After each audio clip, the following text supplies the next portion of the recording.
আসি। আগে আওয়ামী লীগের আমলে নারায়ণগঞ্জে বিখ্যাত গডফাদার শামীম ওসমান ছিল।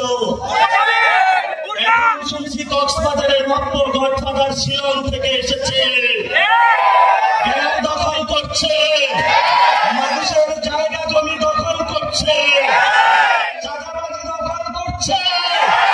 আবার নাকি সেই সংস্কার বুঝে না। আমরা বললাম কক্সবাজারের জনতা এই ধরনের সংস্কার বিরোধী, যে পিয়ার বুঝে না, রাজপথে তাদেরকে ঠেকিয়ে দিবে কক্সবাজারবাসী। এই পর্যায়ে আপনাদের সামনে জাতীয় নাগরিক